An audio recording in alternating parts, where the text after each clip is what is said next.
The Trump administration recently claimed to further limit Huawei's access to semiconductors made outside of the US, after banning American companies from trading with the Chinese tech giant a year ago.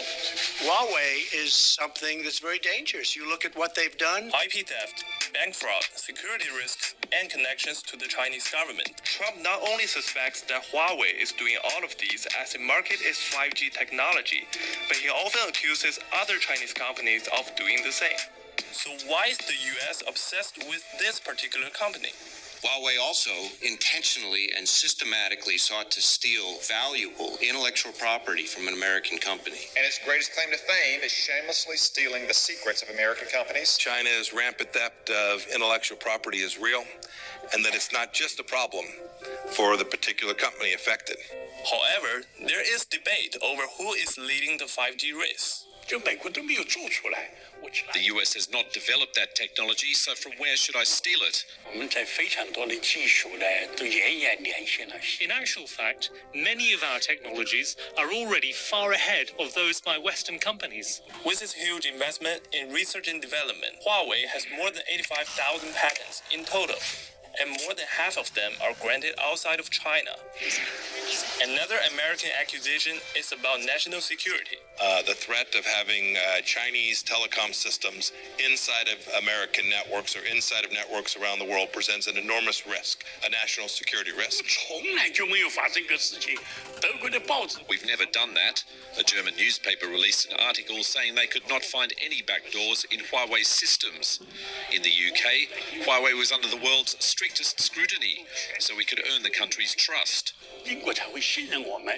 The Chinese government said it won't ask companies to install backdoors. And Chinese law doesn't require companies to install backdoors or collect intelligence. 这样做不符合中国法律，也不是中国行事的方法。现在不会，将来也绝不会有。 Is this debate just about Huawei, or is it part of something bigger? At this point, because of that geopolitical situation, they're not even willing to talk with Huawei about how we can address the concerns and frankly, how we can make cyberspace safer for everyone. And it's not just Huawei. The focus is often Huawei. The risk from Chinese Communist Party connected telecom companies isn't present in the United States, or the trusted networks in which the United States participates all around the world. The reality is we are a Chinese headquartered company. We're very proud of our Chinese heritage and our Chinese roots. And some will even see China as a threat, as they saw, Japan in the car industry in terms of the 70s and the 80s. Think of this. They take our money. They take our jobs. Since 2014, in any of Huawei's offices worldwide, local employees account for more than 65% of staff. So what is truly bothering the U.S. to make it go after Huawei? In fact, last week, the new White House press secretary said that part of the efforts against Huawei are related to a concern to maintain American competitive advantage. So she was in effect conceding that security is not the only concern. No doubt, Trump doesn't want China to lead in 5G since he knows how important it is for the future.